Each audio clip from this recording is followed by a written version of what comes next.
Hello बच्चों, क्या हाल चाल, कैसी चल रही है पढ़ाई।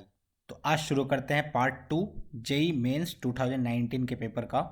मैं as a student paper solve करूंगा। जिन्हें भी नहीं पता ये बता दूं, मैं हर क्वेश्चन में किस तरीके से लाइन ऑफ थिंकिंग होनी चाहिए, किस तरीके से क्वेश्चन को आइडेंटिफाई करना है कि ये टफ है या इजी है, क्या मुझे स्किप कर देना चाहिए क्वेश्चन, आगे बढ़ जाना चाहिए या फिर उसको उसी टाइम पे सॉल्व कर लेना चाहिए।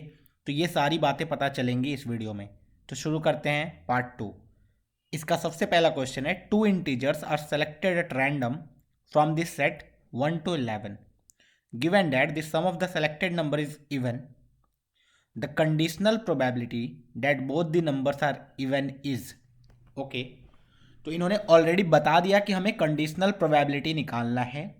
लेकिन सबसे पहली बात ये सोचो कि हमारे पास जो नंबर्स है, two integers are selected at random from, हमारे पास जो नंबर्स है वो कैसे हैं, 1 2 3 4 5 से लेकर के 11 तक नंबर्स हैं। ठीक है, इतने नेचुरल नंबर्स हैं हमारे पास। इनमें से मुझे कोई भी दो नंबर सेलेक्ट करना है। जब कोई भी दो नंबर सेलेक्ट करना होता तो मैं कैसे करता, मैं बोलता 11C2। 11C2 वेज से हम लोग कोई भी दो नंबर सेलेक्ट कर सकते हैं। लेकिन क्या मुझे कोई भी दो नंबर सेलेक्ट करना है? तुम बोलोगे बिल्कुल नहीं। मुझे तो ऐसे दो नंबर सेलेक्ट करने हैं जिनका सम कितना हो जाना चाहिए। अगर एक नंबर है एक्स, एक नंबर है वाई, तो उसका सम कैसा हो जाना चाहिए, इवन। उन्होंने ये कंडीशन ऑलरेडी दे रखा है कि तुम जो दो नंबर सेलेक्ट कर रहे हो उनका सम इवन है। तो क्या प्रोबेबिलिटी है, दोनों के दोनों इवन है। What is the probability that दोनों के दोनों नंबर्स इवन है, गिवन डेट दोनों नंबर का सम इवन है। ओके, अच्छा, दो नंबर का सम इवन है मतलब टू के टाइप है। दो नंबर का सम टू के टाइप है, टू का मल्टीपल है तभी वो इवन है। अभी ये सोचो, दो नंबर ऐसे कौन कौन से हो सकते हैं जिसका सम इवन होगा। तो दो ही पॉसिबिलिटी है। क्या क्या? तुम बोलोगे सर दोनों इवन हो जाए, इवन एंड इवन। दोनों नंबर्स अगर तुमने इवन ही सेलेक्ट कर लिए, दो इवन नंबर का सम हमेशा इवन होगा। ठीक है, एक ऑड एक इवन सेलेक्ट किया तो क्या सम इवन होगा, बोलोगे नहीं। जैसे एक 2 सेलेक्ट किया, एक 5 सेलेक्ट किया, तो ये तो 7 हो जाएगा, ऑड हो जाएगा। एक इवन एक ऑड नहीं सेलेक्ट कर सकते। नेक्स्ट पॉसिबिलिटी इज दोनों के दोनों ऑड हो जाए, दोनों के दोनों ऑड हो जाए, और दोनों के दोनों ऑड एंड ऑड हो जाए, तभी हमारा दो नंबर्स का सम इवन आने वाला है। तो या तो मैं दोनों के दोनों नंबर्स को इवन इवन सेलेक्ट कर लूँ, या तो दोनों के दोनों नंबर्स को ऑड ऑड सेलेक्ट कर लूँ। हमारा सम ऑटोमेटिकली क्या आ जाएगा, दो नंबर का सम इवन आ जाएगा। लेकिन हमें निकालना है क्या प्रोबेबिलिटी है जो वो दोनों के दोनों इवन एंड इवन है। अच्छा, अब मेरे पास जो नंबर का सेट है 1 से 11 तक का, उसमें कितने इवन नंबर्स हैं, कितने ऑड नंबर्स हैं। तो तुम्हें पता होगा 1 से 10 तक जाओगे तो एग्जैक्टली 5 इवन 5 ऑड होते हैं। 11वां नंबर ऑड आ गया, दिस मीन्स 6 ऑड। ठीक है, 5 इवन है मेरे पास।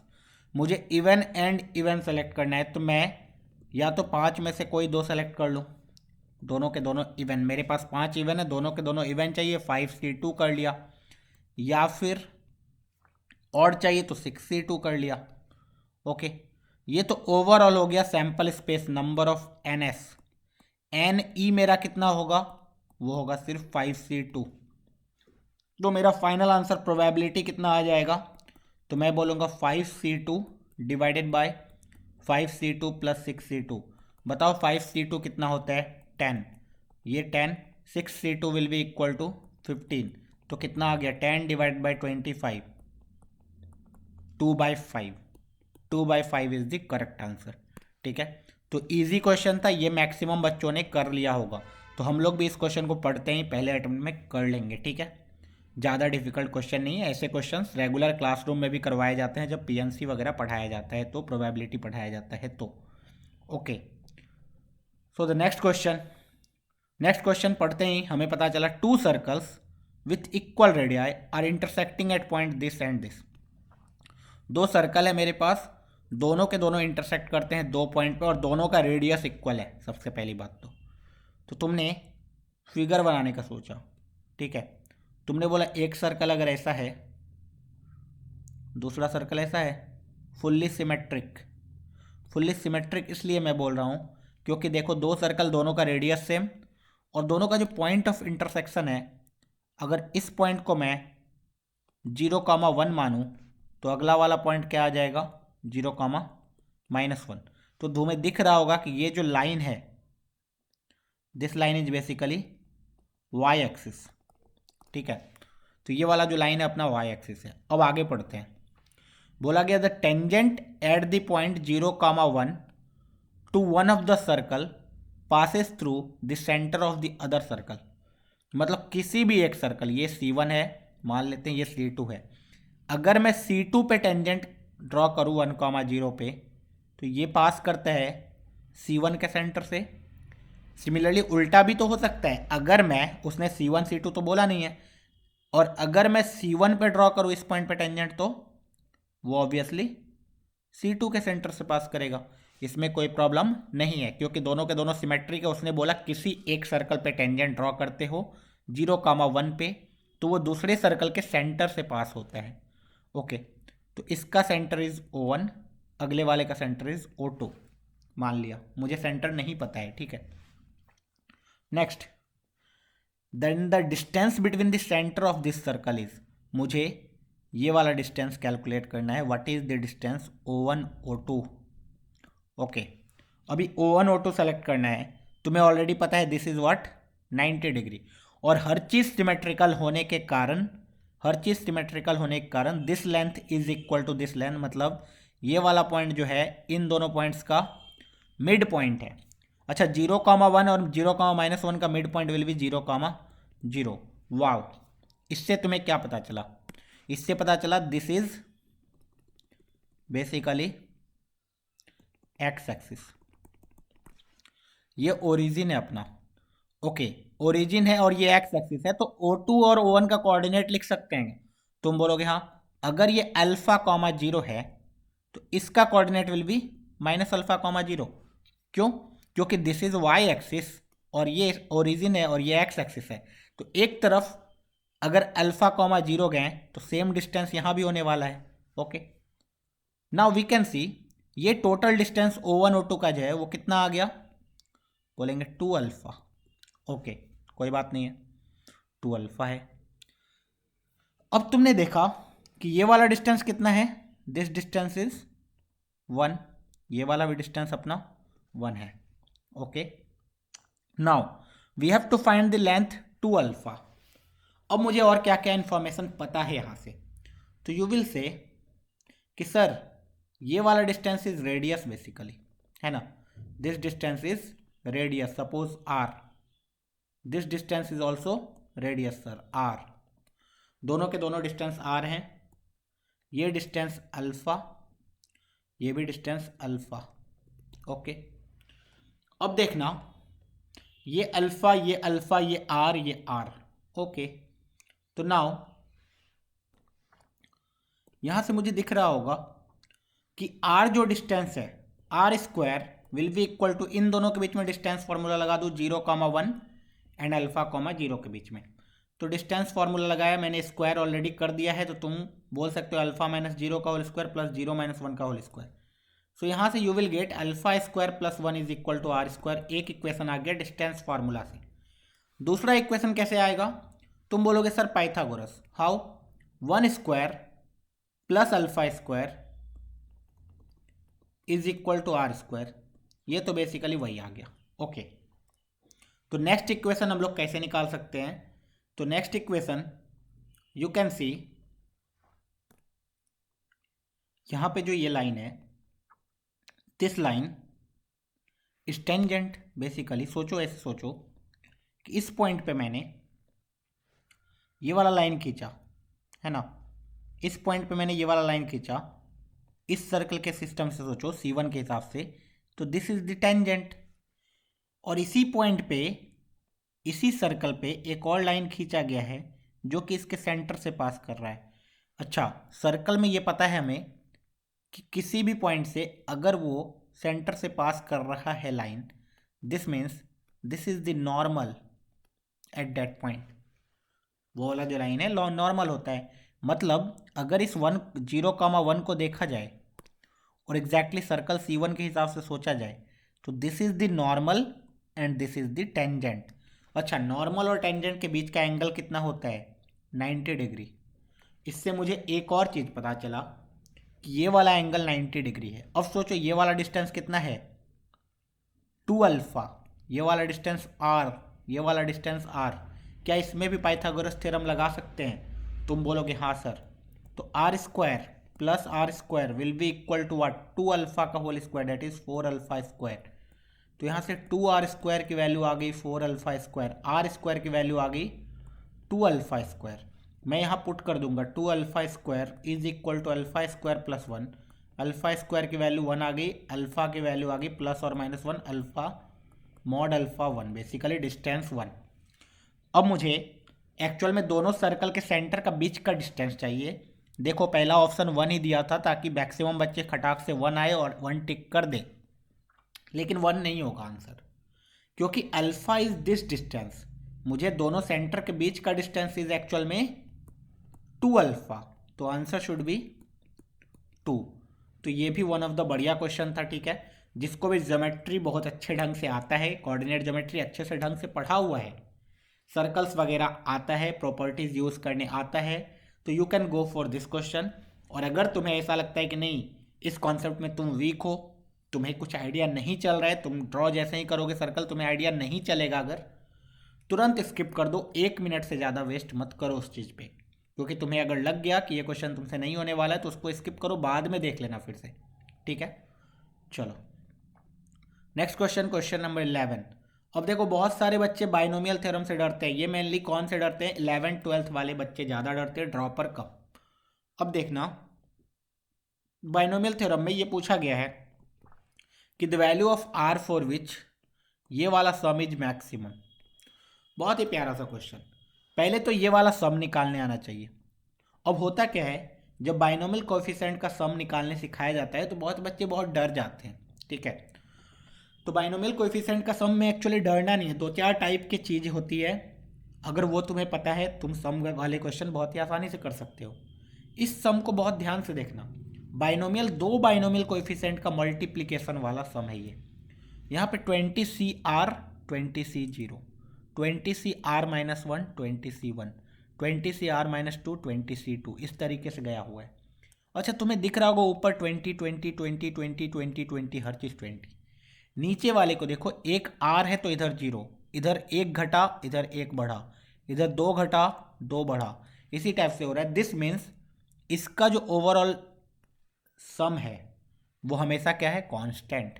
R -2 + 2 is R, R -1 + 1 is R, R + 0 is R, 0 + R is R। तो सम हमेशा क्या आ रहा है? कांस्टेंट। तो ये चीज़ें सिखाई जाती है कि अगर 2 बाइनोमियल कोएफिशिएंट का मल्टीप्लिकेशन दिया हुआ है, ऊपर n1 n2 कांस्टेंट है, NCR वाला चीज़, नीचे वाला जो है R, अगर उनका सम कांस्टेंट है तो इसका आंसर डायरेक्टली लिख सकते हैं हम लोग। डायरेक्ट कैसे? तो you can C n1 + n2, n1 + n2, सी जितना सम आ रहा है, सम कितना आ रहा है 1, तो इसका डायरेक्टली 40 CR सम आएगा, ठीक है। डायरेक्टली इसका सम 40 CR आएगा। अब बहुत बच्चे कंफ्यूज हो जाते हैं, ये कैसे लिख दिया सर आपने? तो चलो उनके लिए मैं थोड़ा सा याद दिला देता हूँ ताकि तुम्हारा रिवीजन हो जाए यहाँ पे ही। ओके, देखना ध्यान से, इन कोएफिशिएंट्स को देखो, ये बेसिकली बाइनोमियल कोएफिशिएंट हैं। अब तुम पहले वाले को देखो, सिर्फ 20CR 20CR -1 20CR -2 20C0, ये सारे किस में आएंगे? तुम बोलोगे सर 1 + x⁴n वाले में NC0 से NCn तक सब कुछ आता है। इसी तरीके से 20C0 20CR तक किस में आएगा? फिर से 1 + x।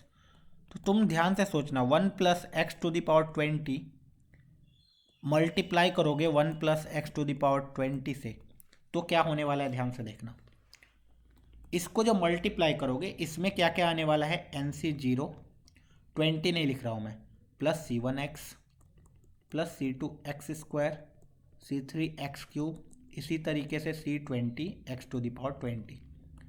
अगले वाले को देखो, ये भी सेम आने वाला है, C0 plus C1x plus C2x², इसी तरीके से C20 x⁴20। अब इसमें अगर किसी ने बोल दिया what is the coefficient of R, इसमें कोएफिशिएंट ऑफ आर कितना, तो तुम बोलोगे आर का देखना है तो अगर इधर x टू दी पावर 0 उठाया तो इधर से क्या उठाना पड़ेगा, 2 ब्रैकेट मल्टीप्लाई हो रहा है ना, तो x टू दी पावर 0 वाला ऐसा किससे मल्टीप्लाई होगा जो x to the power r बनेगा, तुम बोलोगे x to the power r वाले से। x टू दी पावर 1 वाला किससे मल्टीप्लाई होगा जो x to the power r बनेगा, x to the power r minus 1 वाले से। अच्छा C0 का मतलब यहाँ C0, इधर से CR का मतलब CR। अगला इधर से अगर C1 मल्टीप्लाई होगा तो किससे होगा, CR माइनस 1 वाले से। इधर से C2 किससे मल्टीप्लाई होगा, CR माइनस 2 वाले से। इसी तरीके से CR वाला किससे मल्टीप्लाई होगा, C0 से। अब इस चीज़ को ध्यान से देखो, क्या यही चीज़ यहाँ लिखा हुआ है, 20C0 20CR 20C1 20CR minus 1, यही चीज़ लिखा हुआ है क्या, तुम बोलोगे हाँ। अरे दिस मीन्स ये वाला जो सम है, this is the sum of the coefficient of x to the power r basically in this, x to the power r का कोएफिशिएंट दिस, और ये तो लिखा हुआ है 1 plus x to the power 40, and 1 plus x to the power 40 में x to the power r का coefficient कितना, 40CR। दिस मीन्स या तो 40CR लिखो या तो ये पूरा लिखो, बात एक ही है। तो वही मैंने फाइनली इसको बताया था कि this sum will be equal to 40CR। तो मुझे अभी तक सम पता चला है, अब मुझे बताना है 40CR will be maximum when. अभी 40CR मैक्सिमम कब होगा, अब सोचो, इसका जब एक्सपेंशन करोगे एक्चुअल में, ठीक है, 1 plus x to the power 40 का, तो इसमें टोटल कितने टर्म्स आएंगे, तुम बोलोगे 41 टर्म्स आएंगे। सबसे मैक्सिमम कौन सा होगा, तुम बोलोगे बीच वाला, इसमें मिडिल टर्म आएगा। और मिडिल टर्म क्या होगा, 21st term will be middle term. कैसे, तो तुमने बोला 20 20 दे दिया, बीच में जो एक बच गया वही मिडिल टर्म है, 20 इधर 20 इधर, और 1 जो बीच में बच गया ये मिडिल टर्म है ना, टोटल 41 हो गया। तो 21st term will be the middle term. अब 21st टर्म अगर मिडिल टर्म है, वही सबसे मैक्सिमम है, तो 21st टर्म को कैसे लिखा जाता है, तो तुम बोलोगे 40C20 लिखा जाता है। TR+1 होता है ना, याद करो, TR+1 is NCR, x to the power r y to the power n minus r, इस टाइप से, ठीक है। TR+1 x to the power n minus r बहुत लोग लिखते हैं, y to the power r लिखते हैं, कोई भी चलेगा, उससे कोई फर्क नहीं पड़ता है।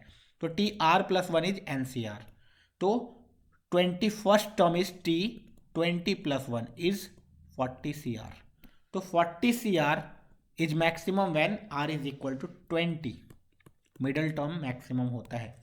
तो ये क्वेश्चन इजी क्वेश्चन था, अगर तुमने बेसिक चीज पढ़ा हुआ है बाइनोमियल थ्योरम का, कि दो बाइनोमियल कोएफिशिएंट का मल्टीप्लिकेशन गिवन हो तो मुझे किस तरीके से अप्रोच करना चाहिए, तो तुम बहुत ही आसानी से इस क्वेश्चन को सॉल्व कर सकते हो। लेकिन उन बच्चों के लिए सजेशन है कि जिनको ऐसा लगता है कि मुझे बाइनोमियल थ्योरम बिल्कुल नहीं आता है, तो वो क्या कर सकते हैं, इस क्वेश्चन को स्किप करके आगे निकल लो। भाई आता ही नहीं है तो फालतू का टाइम वेस्ट क्यों करना, है ना। तुक्का उक्का नहीं मारने का, तुक्का तब मारा करो जब तुम्हें श्योर शॉर्ट 50-50 हो जाए, लगे तुम्हें कि या तो ये या तो ये, या इस दोनों में से ही कोई आंसर है, तब तो तुम तुक्का मार सकते हो। चलो एक चांस ले लिया, 50-50 तो चांस है ना, तब ले लिया। लेकिन अगर तुम्हें चारों ऑप्शन में से कुछ भी क्लू है ही नहीं कि चारों में से कौन सा कुछ भी हो सकता है, तब तुक्का कभी मत मारना, ठीक है। चलो क्वेश्चन नंबर 12 क्या बोला है, ये टेंजेंट्स एंड नॉर्मल से क्वेश्चन आ गया कोनिक सेक्शन का, ठीक है। तुरंत मेरा दिमाग कहाँ चले जाएगा, कोनिक सेक्शन में। अब देखना बोला है, if tangents are drawn to the ellipse this, ये वाला जो एलिप्स है ये स्टैंडर्ड एलिप्स है, इसको देखो ध्यान से, x²/2 plus y²/1 is equal to 1 लिखा हुआ है। कैसा एलिप्स है, हॉरिजॉन्टल एलिप्स है। पीसफुल्ली हमने ये वाला चीज़ बना दिया, जैसे ही आया बनाने में कोई टाइम नहीं लगता है, ठीक है, बना दिया बस। If tangents are drawn to the ellipse at all points on the ellipse other than its 4 vertices, then the midpoints of the tangent intercepted between the coordinate axis lie on the curve। Locus का question आ गया। अब इसने क्या बोला समझ में आया, इसने बोला इस एलिप्स पे कहीं भी टेंजेंट ड्रॉ, इस एलिप्स पे किसी भी पॉइंट पे रैंडम एक पॉइंट लो, उस पे एक टेंजेंट ड्रॉ करो, एक्सेप्ट एंड पॉइंट पे। यहां टेंजेंट ड्रॉ मत करो, यहां भी मत करो, यहां भी मत करो, यहां भी मत करो। क्यों, क्योंकि अगर यहाँ एंड ड्रॉ करते हो तो वो एक्सिस को दो जगह पे कट करेगा ही नहीं, एक्स एक्सिस वाई एक्सिस को कट करेगा नहीं, या तो पैरेलल टू एक्स एक्सिस हो जाएगा या तो पैरेलल टू वाई एक्सिस हो जाएगा। ओके, तो इन चारों प्लेस के अलावा किसी पॉइंट पे एक टेंजेंट ड्रॉ किया। जब उसने मुझे फ्रीडम दे ही रखा है, किसी पॉइंट पे ड्रॉ कर दिया, तो मैं हमेशा फर्स्ट क्वाड्रेंट ट्राई करूंगा कि सपोज टेंजेंट इस पॉइंट पे ड्रॉ किया, सपोज टेंजेंट इस पॉइंट पे ड्रॉ किया, this green line is the tangent, और इसने कट किया सपोज एक्स एक्सिस को कहीं ए पे, वाई एक्सिस को कहीं बी पे। अब उसने ये पूछा है कि ये जो टेंजेंट एक्स एक्सिस को ए पे कट कर रही है, वाई एक्सिस को बी पे कट कर रही है, तो ए बी का जो मिड पॉइंट होगा कहीं, suppose this is the mid point M, इस पॉइंट का लोकस क्या होगा? जिस पॉइंट का लोकस निकालना होता है उसको हम लोग एच कॉमा के मान लेते हैं। तो बेसिकली अगर मुझे क्या करना होता है लोकस में, मुझे कंडीशन निकालना होता है एच कॉमा के फॉर्म में। अच्छा, अगर एच कॉमा के की कंडीशन निकालनी है तो मुझे ए और बी पता होना चाहिए। अब मुझे ये भी पता होना चाहिए कि किस पॉइंट पे टेंजेंट ड्रॉ किया। मुझे जब नहीं पता है तो मैं क्या करूँ बताओ? Parametric coordinate. जब पॉइंट नहीं पता होता है कर्व पे तो x1 y1 लेने की जगह क्या किया करो? पैरामेट्रिक कोऑर्डिनेट ले लो। पैरामेट्रिक कोऑर्डिनेट हमेशा लेना इजी होता है क्योंकि वेरिएबल एक हो जाता है। अगर पैराबोला होता तो पैरामेट्रिक कोऑर्डिनेट क्या होता है? 80 स्क्वायर 280 स्टैंडर्ड पैराबोला के लिए y square is equal to 4ax type. अच्छा, अगर एलिप्स है x square by A square plus Y square by B square is equal to 1 type, तो क्या लोगे? तुम बोलोगे इसमें तो इजी है, A cos theta B sine theta लेते हैं हम लोग हमेशा। अच्छा, तो पी पॉइंट का कोऑर्डिनेट इज, सपोज मैंने अभी मैं ए और बी का वैल्यू सब्सटीट्यूट नहीं कर रहा हूँ, A cos theta B sine theta. Okay, तो इसका जो इक्वेशन आता है x(x1) plus y(y1) is equal to 1। Okay, अब तुम्हें दिख रहा होगा ए से ए कटा और बी से बी कटा, तो this is x upon A into cos theta plus Y upon B into sine theta is equal to 1। Okay, अब मुझे ए और बी पॉइंट पता करना है। ए पॉइंट क्या होगा? ए पॉइंट पे x coordinate, y coordinate will be 0, तो y कोऑर्डिनेट जब 0 पुट करोगे तो x upon A into cos theta is equal to 1, और you can say that x is equal to A upon cos theta. Okay, तो ये आ गया A upon cos theta. Next point देखना, अब अगर मुझे बी पॉइंट निकालना है तो मुझे पता है एक्स कोऑर्डिनेट 0, एक्स कोऑर्डिनेट 0 तो वाई कोऑर्डिनेट आ जाएगा B upon sine theta. Okay, अगर मुझे ए और बी आ गया तो we can find H comma K. कैसे? Mid point A upon cos theta plus 0/2 is A by 2 cos theta is equal to H. तो यहाँ से you can see cos theta की वैल्यू आ गई A upon 2h। Similarly, y coordinate will be b upon 2 sin theta is equal to k. So यहाँ से you can see sin theta की value आ गई b upon 2k. ओके, मुझे cos theta sin theta पता है, मुझे theta eliminate करना है, h और k में रिलेशन निकालना है, तो you can always say sin square theta plus cos square theta is equal to 1, और you can say a square, चलो a square upon 4h square plus b square upon 4k square is equal to 1। A square की value is 2 upon 4x square, this is 1 upon 4y square is equal to 1। अब देख लो कौन सा option correct है, तो इसको और कैंसिल करते हैं। This is 1 upon 2x square plus 1 upon 4y square is equal to 1, 1 upon 2x square plus 1 upon 4y square is equal to 1। Option number 3 is the correct option. तो ये question easy question था, इसको सारे बच्चे को कर लेना चाहिए था। ठीक है, मैक्सिमम बच्चों ने इसको कर भी लिया होगा क्योंकि ये सब सारे रेगुलर प्रॉब्लम है, ये सारे क्वेश्चंस क्लास में ऑलरेडी डिस्कस हुए रहते हैं। ठीक है, तो जो भी बच्चे सिंसियरली कोई भी क्लास अटेंड कर रहे हैं, किसी भी टीचर का अटेंड कर रहे हैं, उन्हें ये क्वेश्चन बताया जाता होगा, रेगुलर क्वेश्चन है, तो उनको ये सारे क्वेश्चंस कर लेने चाहिए। ठीक है, next question, this is one of the toughest question. Question देख के तुम्हें समझ में आ भी जाना चाहिए कैसे। तुम्हारे पास भाई एक ऑलरेडी फंक्शन गिवन है, और वो जो फंक्शन ऐसा रैंडम कहीं भी नहीं गिवन है, पीस वाइज गिवन है, कुछ एक इंटरवल में ऐसा, कुछ एक इंटरवल में ऐसा। ओके, अब उन्होंने एक नया फंक्शन डिफाइन किया gx विच इज fx का mod plus f of mod x, then the interval -2 से 2 में g के बारे में बताना है, डिफरेंशिएबल है, कॉन्टिन्यूस है, नॉन डिफरेंशिएबल है, नॉन डिफरेंशिएबल है। तो बेसिकली हमें कमेंट करना है डिफरेंशिएबिलिटी पे, किसका? gx का। अब जी एक्स कहाँ से ऑब्टेंड हुआ, एफ एक्स का mod plus F of mod X से। अगर मेरे पास सिंगल एफ एक्स गिवन होता, single F X, suppose F x is equal to cos theta, तब तो मेरे लिए इजी हो जाता थोड़ा जी एक्स निकालना। कैसे, मैं डायरेक्टली कॉस थीटा का mod plus cos of mod theta कर देता। ओके, लेकिन यहाँ पे f x piecewise function है, अब डायरेक्टली ऐड कर नहीं सकते।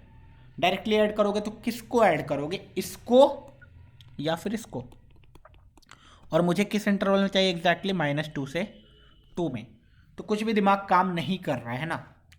तो देखो ये सारे क्वेश्चंस अच्छे क्वेश्चंस हैं, अच्छे लेवल के क्वेश्चन हैं। अगर तुमसे ये सारे क्वेश्चंस नहीं भी हो रहे एग्जाम में तो डिप्रेस होने की जरूरत नहीं है, डीमोटिवेटेड होने की जरूरत नहीं है एग्जाम में, क्योंकि ये सारे क्वेश्चंस बहुत बच्चों से नहीं हो रहा होगा। अगर 10 लाख बच्चे हैं तो ऑब्वियसली ये क्वेश्चन 10,000 15,000 लोग ही कर रहे होंगे, बाकी सारे बच्चे नहीं कर रहे होंगे। रियलिटी है ये, ठीक है। ओके, तो ये सारे क्वेश्चंस अगर तुमसे छूट भी जाए तो ये मैक्सिमम बच्चों का छूटा होगा, तो रिलेटिव मार्किंग होता है, टेंशन लेने की ज़रूरत नहीं है। अब इस क्वेश्चन को सॉल्व कैसे करेंगे वो देख लेते हैं। तुमने बोला कि सर हमें क्लास में ये पढ़ाया जाता है एक चीज़ कि ग्राफ कैसे बनाया जाए। एफ एक्स के मॉड का ग्राफ बनाने आता है sir, F of mod x का भी ग्राफ बनाने आता है। तो क्या दो ग्राफ बना लोगे तो जी एक्स आ जाएगा। ग्राफ को ऐड किया जा सकता है क्या, अगर मेरे पास सपोज एक ग्राफ ऐसा है दूसरा ग्राफ ऐसा है, मैंने बोल दिया ग्राफ 1 प्लस ग्राफ 2 निकालो, ऐसा कुछ हो सकता है क्या? नहीं, ग्राफ को ऐड नहीं किया जा सकता है। दो ग्राफ को थोड़ी ना ऐड किया जाता है, इक्वेशंस को ऐड किया जाता है, ग्राफ को ऐड नहीं किया जाता है। तो हमने ग्राफ बनाना स्टार्ट किया भाई। अब जब ग्राफ बनाना स्टार्ट करोगे देखो मेरे पास है x axis and y axis. सबसे पहले तो एफ एक्स का ही ग्राफ बना लो। एफ एक्स का ग्राफ बना के देखो, तुम्हें पता चलेगा this is x axis, this is y axis. तो देखो हम पहले एफ एक्स का ग्राफ बना रहे हैं, -2 से 2 में चाहिए तो सिर्फ उसी इंटरवल में बनाएंगे। इसको मैं हटा दे रहा हूं, चलो this is -2, this is 2, this is 0। बोला गया -2 से 0 में f x is equal to -1 है, सॉरी -1 नीचे कहीं graph, this is suppose 0, -1। Okay, आगे देखना। अब आगे इसने बोला कि 0 से 2 में जाते हो तो x² -1 का ग्राफ बनाता है। x² -1 का graph, this is -1, this is 1। वो ग्राफ कुछ पैराबोला होगा, 0 पे -1 एग्जैक्टली आएगा और कुछ ऐसे पास होगा। एग्जैक्टली 2 पे कितना होने वाला है, 2 पे आने वाला है 3, ठीक है। This is 2, 3। ये ग्राफ आ गया एफ एक्स का, this is y is equal to f x का ग्राफ। बहुत ही सिंपल, तुम्हें सारी चीज़ें पता है। This is y is equal to x² -1 and this is y is equal to -1। Okay, अब तुम्हें ग्राफ बनाना है एफ ऑफ एक्स का मॉड। पूरा का पूरा फंक्शन का मॉड ले लिया, मतलब क्या हुआ, आउटपुट पे मॉड ले लिया। जिन्हें भी नहीं पता है वो ऐसे सोचो, जो भी हमारे पास आउटपुट आया उस पर मैंने मॉडुलस लगा दिया। अगर आउटपुट 1 आया तो उसका मॉडुलस 1 ही रहेगा, लेकिन अगर आउटपुट -1 आया होगा तो उसका ओवरऑल मॉड फिर से 1 हो जाएगा। इससे ग्राफ पे क्या चेंज आएगा, तुम्हें सोचो। y is equal to mod f x का ग्राफ बनाना है मुझे, ग्राफ पे क्या चेंज आने वाला है। If this is x axis, this is y axis, this is -2, this is 2, ये वाला पॉइंट इज 1। ओके, अभी ऐसे सोचो, अगर मैं -2 से 0 वाली बात करूँ, -2 से 0 में आउटपुट हमेशा क्या है, एफ एक्स का -1। चाहे x कुछ भी ले लो, वो आउटपुट -1 दे रहा है, उसका मॉड ले लोगे तो वो क्या हो जाएगा, +1। y इज इक्वल टू 1 पे शिफ्ट हो जाएगा। ओके, अब तुम्हें दिख रहा होगा 0 से 1 के बीच में, x अगर 0 से 1 के बीच में है, फिर से एफ एक्स कैसा है, नेगेटिव, तो ये सेम चीज पॉजिटिव में चला जाएगा, है ना। अब 1 से 2 के बीच में क्या हो रहा है, एफ एक्स हमेशा पॉजिटिव है, तो इसका मॉड से कोई फर्क नहीं पड़ेगा। तो ये graph will be y is equal to x square minus one, ये graph will be y is equal to minus x square plus one. This is zero come on, कैसे पूरा का पूरा नेगेटिव ले लिया है ना, and this is y is equal to minus one. सारे इंटरवल मुझे y is equal to mod f x का ग्राफ बन चुका है। अब मैं बनाऊंगा f ऑफ मॉड x का ग्राफ। देखो बहुत फर्क पड़ता है ना, एफ एक्स का मॉड लिया, f के अंदर x का मॉड लिया, ये दोनों बहुत अलग अलग है। एफ एक्स का मॉड लिया मतलब एफ एक्स जो भी वैल्यू देगा उस पे मैंने मॉड लगा दिया, लेकिन यहां f के इनपुट पे ही मॉड लगा हुआ है। मतलब अब तुम इनपुट कुछ भी डालोगे, सपोज तुमने इनपुट 2 डाला तो f के अंदर गया, एक्चुअल में x को 2 डाला तो f के अंदर 2 गया, लेकिन x को जब तुमने -2 डाला फिर भी f के अंदर 2 ही गया। f के अंदर अगर -1 डाला फिर भी f के अंदर एक्चुअल में 1 गया। ओके, तो f ऑफ मॉड x का ग्राफ कैसा बनेगा? तो तुमने बोला पॉजिटिव x में जो रहेगा वो तो रहेगा ही, नेगेटिव x में भी सेम चीज आ जाएगा। मतलब अगर मैं y is equal to f of mod x का ग्राफ बना लूँ तो x जब पॉजिटिव है तो इस ग्राफ को कोई प्रॉब्लम नहीं है, x जब पॉजिटिव है तो इस ग्राफ को कोई प्रॉब्लम नहीं है। लेकिन जब x नेगेटिव है तभी तो लोचा है, x -1 है फिर भी वो आउटपुट f ऑफ 1 ही देगा, तो ये वाला ही ग्राफ फिर से इधर आ जाएगा। तो ये ग्राफ एक्चुअल में किसका था? एक्स स्क्वायर माइनस 1 का था, तो ये सिमेट्रिक बन गया पूरा। ओके, अब मैं gx निकाल सकता हूं इन दोनों ग्राफ का यूज करके। gx के बारे में सोचना, दिस इज सपोज -2।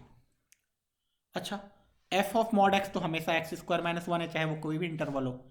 ये वाला चेंज कर रहा है, तो अगर तुम -2 से 0 में जाते हो, x अगर 0 से बड़ा, सॉरी -2 से बड़ा एंड 0 से छोटा लेते हो, -2 से बड़ा एंड 0 से छोटा लेते हो, तो इधर 1 इधर एक्स स्क्वायर माइनस 1, दोनों को ऐड करोगे तो आएगा एक्स स्क्वायर। अब अगर तुम 0 से 1 में जाते हो, x greater than 0 less than 1 पे जाते हो, तो क्या होने वाला है? इधर आएगा -एक्स स्क्वायर प्लस 1 और उधर से आएगा x square minus 1। This is basically what? 0। और अगर तुम 1 से 2 के बीच में जाते हो तो इधर भी एक्स स्क्वायर माइनस 1 इधर भी एक्स स्क्वायर माइनस 1, तो 1 से 2 में क्या होने वाला है तुम्हारा? 1 से 2 में 2 इंटू एक्स स्क्वायर माइनस 1 होने वाला है।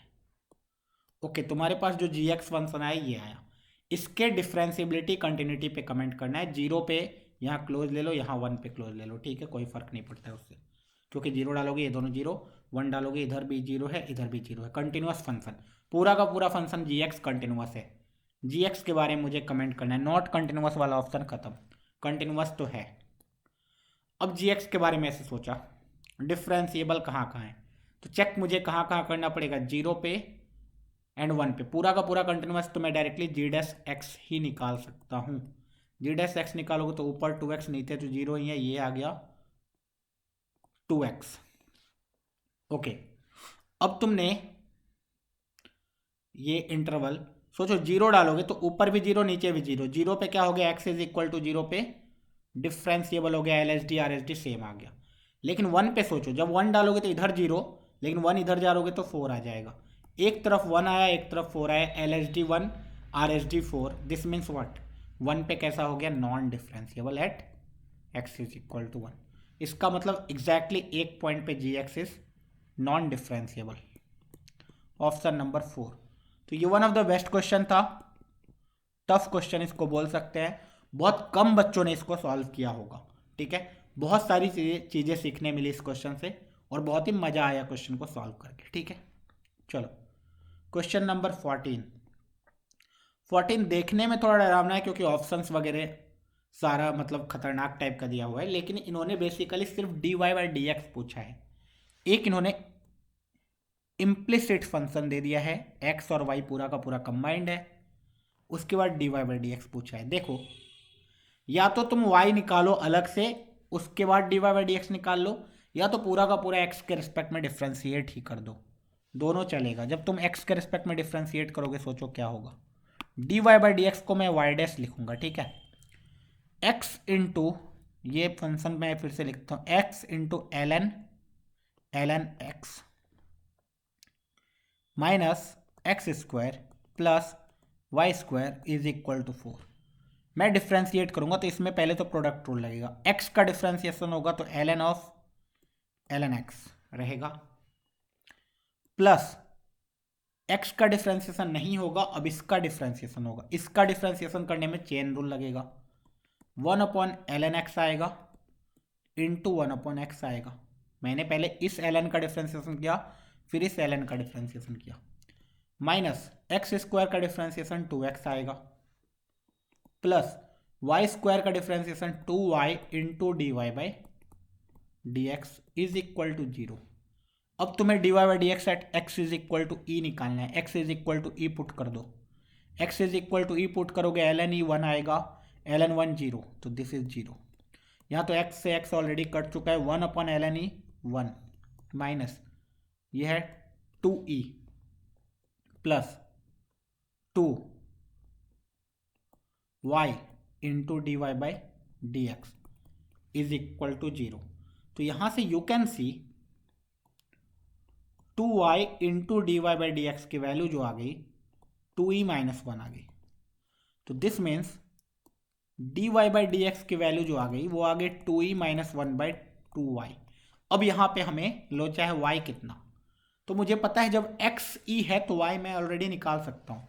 x को e पुट करो, इसमें x को e पुट करोगे तो ln 1 इंटू 0, ये पूरा का पूरा 0, minus e square plus Y square is equal to 4।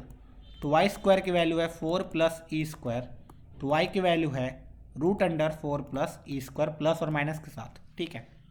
तो यहाँ पे finally you will get d y by d x as 2e minus 1 divide by 2 into √4 plus e square. Okay, तो कौन सा ऑप्शन है? Option number 2।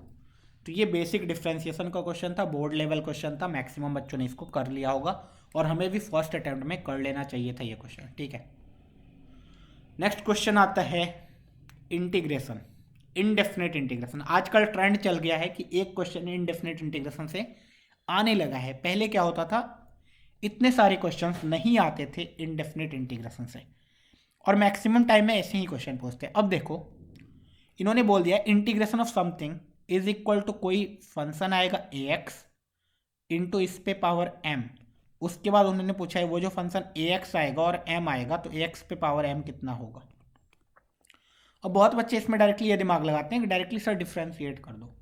डिफ्रेंशिएट करोगे थोड़ा लोचा होने वाला है क्योंकि m ax है। डायरेक्ट डिफ्रेंशिएट कर सकते हो लेकिन हो सकता है लेंदी हो जाए, ठीक है। मैं चाहूँगा कि ये इजी फंक्शन थोड़ा दिया हुआ है, देखने में थोड़ा खतरनाक है लेकिन थोड़ा सोचोगे तो ये इजी है इंटीग्रेट करने का। कैसे, इस चीज़ को सोचो।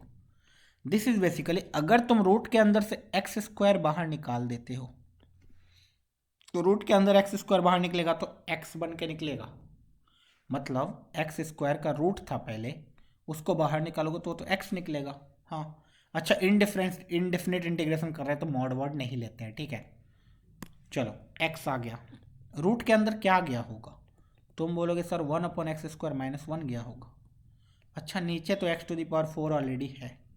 अब इसके बारे में सोचो, this is basically √1/x square minus 1 divided by x cube dx है। तुम बोलोगे हाँ सर। अब देखो ध्यान से, तुमने इस रूट के अंदर वाले को कुछ एज्यूम किया तो इसका डिफ्रेंसिएशन तुम्हें दिख रहा है क्यूब में आएगा, मतलब differentiation of x to the power n होता है n into x to the power n minus 1, लेकिन ये n ही ऑलरेडी नेगेटिव हो तो ये पावर बढ़ता जाता है, मतलब 1/x का differentiation is minus 1/x square. इसी तरीके से 1/x स्क्वायर का differentiation is minus 2/x cube, ठीक है। तो मुझे इस रूट के अंदर वाले को कुछ मानना पड़ेगा। अब क्या मानो, या तो तुम t मान सकते हो, लास्ट में √t आ जाएगा, या फिर रूट को हटाना है, रेडिकल साइन को हटाने से हमारा लाइफ थोड़ा सिंपल होता है। तो मैं अंदर वाले को क्या करूंगा, 1/x स्क्वायर माइनस 1 को कुछ p स्क्वायर मान लेता हूं। अब देखना फायदा क्या होगा, इसका डिफ्रेंसिएशन तो गया 0, इसका डिफ्रेंसिएशन होगा -2/x cube and this is equal to basically 2p dp, इधर dx तो आएगा ही, ओके। 2 से 2 भी कट गया तुम्हारा, सिंपल हो गया लाइफ। बताओ dx अपॉन एक्स क्यूब कितना आ गया, तुम बोलोगे minus p d p. Okay, now you can integrate, ये इंटीग्रेशन कितना आ गया, dx upon x cube is, और ये वाला ऑलरेडी पी स्क्वायर का रूट इज पी, तो p into p, p square d p with negative sign, this is equal to minus of p cube by 3 प्लस कुछ कांस्टेंट, पी हमने किसको माना था मुझे पता है, तो this is equal to minus of p, p is basically 1 upon x square minus 1 पे पावर 1/2, तो दिस इज 3/2 plus c, so this is basically minus of, bracket लो, और इधर आ गया 1 minus x square divided by x square power 3/2 plus c, this is, इसको बाहर निकालोगे तो you can see x square बाहर निकलेगा तो एक्स क्यूब से, minus 1 upon x cube into 1 minus, या फिर root under 1 minus x square का होल क्यूब है ये, ठीक है। Now you can see a x into root under 1 minus x square power m, तो एम की वैल्यू कितनी आ गई, एम की वैल्यू आ गई 3, यहाँ कुछ गड़बड़, पी क्यूब बाई 3 है, पी क्यूब बाई 3 है, 1/3 किधर गया, 1/3 किधर गया, एंड दिस इज 1/3। ओके, तो मेरे पास ए एक्स की वैल्यू कितनी आ गई, ए एक्स तुम बोलोगे sir minus 1 upon 3 x cube.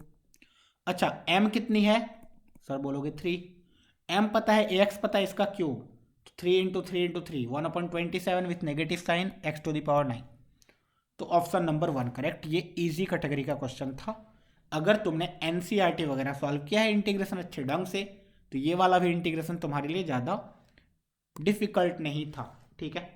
तो मैक्सिमम बच्चों ने इस इंटीग्रेशन को तो कर लिया होगा। नेक्स्ट क्वेश्चन, ये जो लिमिट का क्वेश्चन है, इस टाइप के क्वेश्चंस को देख के बच्चे डर जाते हैं। अभी देखना लिमिट का क्वेश्चन, डरना नहीं हमें, तुम्हें बस फंडा बेसिक क्लियर होना चाहिए। ऊपर में limit something plus something divided by something है।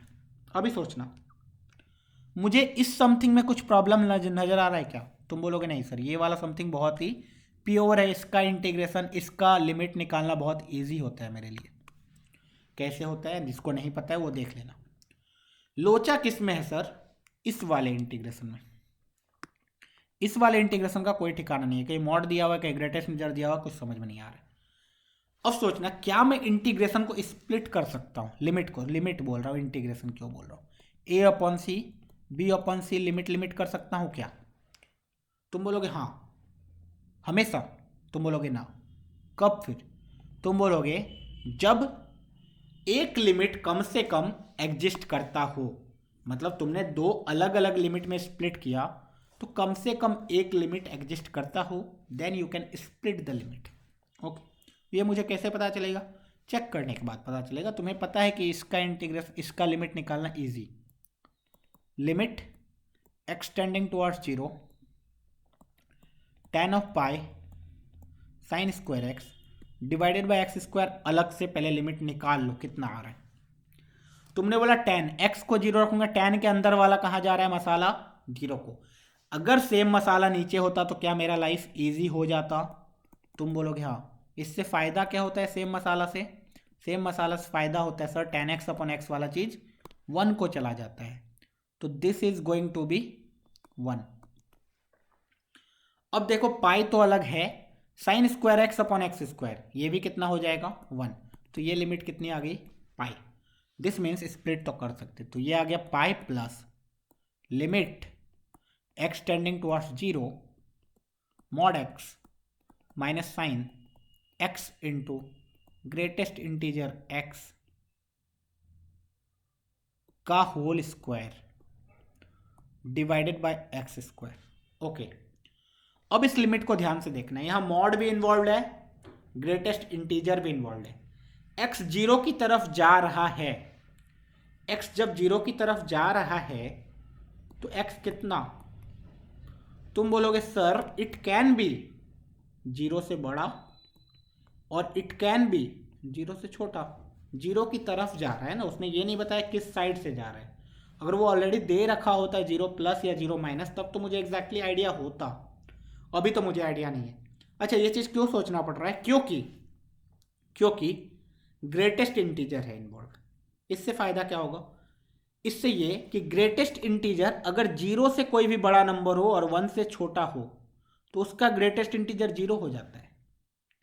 लेकिन 0 से हल्का सा भी छोटा नंबर आ गया, उसका ग्रेटेस्ट इंटीजर -1 हो जाता है। इसीलिए मुझे ये सोचना पड़ रहा है 0 प्लस 0 माइनस। मॉड एक्स को तो ज़्यादा प्रॉब्लम नहीं है, वो 0 प्लस हो या 0 माइनस हो वो उसको 0 बना देगा। ओके, इसके कारण से मुझे सोचना पड़ रहा है। ठीक है, तो मैंने दो अलग अलग चीज़ों में इसको स्प्लिट कर दिया। ठीक है, 0 प्लस एंड 0 माइनस।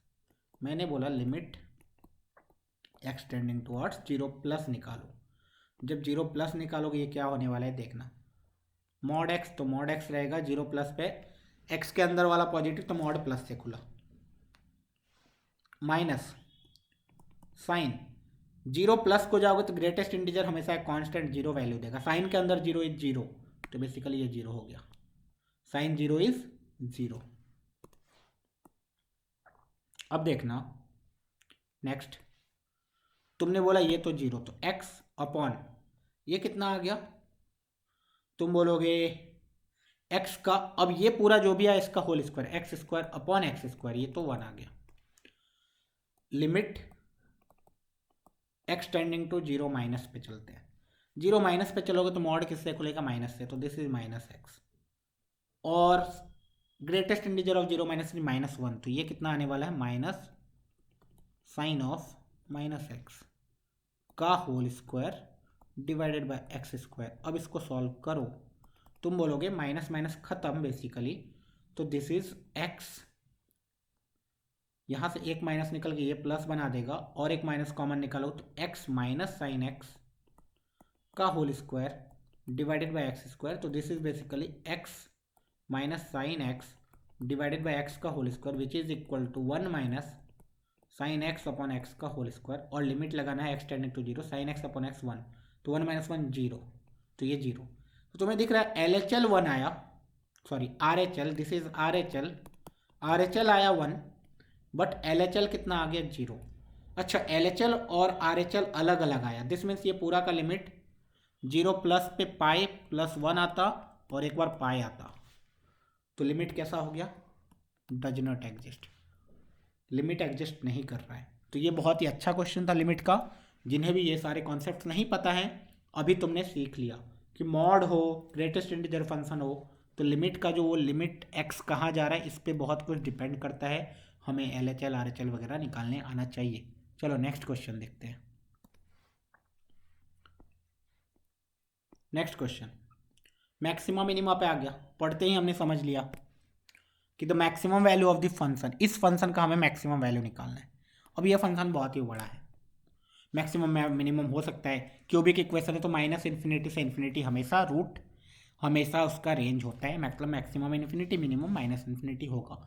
और रियल नंबर होता तो कोई भी ऑड फंक्शन जो है, ऑड डिग्री का पॉलिनोमियल का जो रेंज होता है हमेशा माइनस इन्फिनिटी से इन्फिनिटी होता है फॉर अगर डिफाइंड ऑल रियल नंबर में तो। लेकिन उन्होंने ये चीज़ दिया कि ऑन दिस सेट दिस, मतलब यहाँ से जो x आएगा उसी x के इंटरवल में बताओ इसका मैक्सिमम मिनिमम कितना होगा। तो सबसे पहला टास्क हमारा क्या हो गया? सबसे पहला टास्क हो गया कि किसी भी तरीके से ये x फाइंड आउट करो, इस इनइक्वालिटी को सॉल्व करो। X square -11x plus 30 less than equal to 0, ये वाला इनइक्वालिटी सबको सॉल्व करने आता होगा। This is x-5 into x-6 less than equal to 0। तो यहाँ से तुम्हें पता है कि 5, 6, सॉरी दिस इज 5, इधर प्लस माइनस प्लस, तुम्हें ये वाला इंटरवल चाहिए। तो x बिलोंग्स टू 5 क्लोज 6 भी क्लोज। ओके, तुम्हें बेसिकली इस इंटरवल में चाहिए इसका मैक्सिमम मिनिमम वैल्यू। अब इस फंक्शन के बारे में जिसका मैक्सिमम मिनिमम निकालना होता है उसको डिफ्रेंशिएट करते हैं। जब तुमने फंक्शन को डिफ्रेंशिएट किया, एफ डैश एक्स निकाला, जब एफ डैश एक्स निकालोगे क्या होने वाला है? 9x² माइनस 36x प्लस 27, सब में 9 common, So this is x square minus 4x plus 3. So this is 9 times x minus 1 into x minus 3. ठीक है, 9 times x minus 1 into x minus 3. तो इस f डैश x का sign change बनाओगे तो 1 और 3 पे साइन चेंज करने वाला है, प्लस माइनस प्लस. ओके, 5 6 तो कहीं इधर है, 5 और 6. तो तुम्हें दिख रहा है 3 के आगे तो हमेशा फंक्शन कैसा है, इंक्रीजिंग. दिस मीन्स 5 और 6 वाला जो इंटरवल है वहाँ पे फंक्शन कैसा होने वाला है, पूरा का पूरा इंक्रीज करने वाला है. दिस मीन्स मैक्सिमम वैल्यू 6 पे आएगा एंड मिनिमम वैल्यू 5 पे आएगा. ओके, तो हमें क्या निकालना था, मैक्सिमम वैल्यू. तो बेसिकली मुझे एफ ऑफ 6 निकालना था. एफ ऑफ 6 निकालो, 3 इंटू 6 क्यूब. 6 क्यूब कितना होगा, 6 into 6, 36 into 6, 216 minus 18 into 36 plus 27 into 6 minus 40. ये वाला चीज़ कैलकुलेट करो तो तुम्हें दिखेगा. चलो यहाँ पे इसको ऐसे सिंप्लीफाई और करते हैं. This is 36 into 6 and 36 into 6 basically 36 into 18 है, तो ये दोनों तो कैंसिल आउट हो गया. यहाँ से आ गया 27 इंटू 6, तो this is 6 into 7 is 42, remainder 4, 6 2 12 4 16, 162 minus 40. 162 minus 40 कितना हो गया, 122. तो हमारा final answer is 122 will be the maximum value. तो ज़्यादा डिफिकल्ट क्वेश्चन नहीं था, ये इजी कैटेगरी का क्वेश्चन था, बोर्ड लेवल का क्वेश्चन था. मैक्सिमम बच्चों ने इसको कर लिया होगा, हमें भी कर लेना चाहिए. ठीक है, ये सारे क्वेश्चंस इजी होते हैं, यही स्कोरिंग होते हैं. ऊपर जो हमने 2-3 क्वेश्चन सर्कल वाले सॉल्व किए, वो जीएक्स वाला सॉल्व किया, वो सारे के सारे डिफिकल्ट थे एक्चुअली में. ठीक है, तो वो सारे क्वेश्चन पे दिमाग ना लगाने से अच्छा, इसीलिए मैं बोलता हूँ स्किप करते जाओ. इजी क्वेश्चंस आएंगे, हमेशा इजी क्वेश्चंस होते हैं पेपर में. हो सकता है तुम्हारा लक ऐसा हुआ कि शुरू के 10 क्वेश्चन ही तुम्हारे टफ आ गए. दिस डजंट मीन कि पेपर पूरा का पूरा टफ है. उस 10 क्वेश्चन छोड़ के बाकी जो 20 क्वेश्चन है वो तुमसे होंगे ना, उस पर फोकस करो.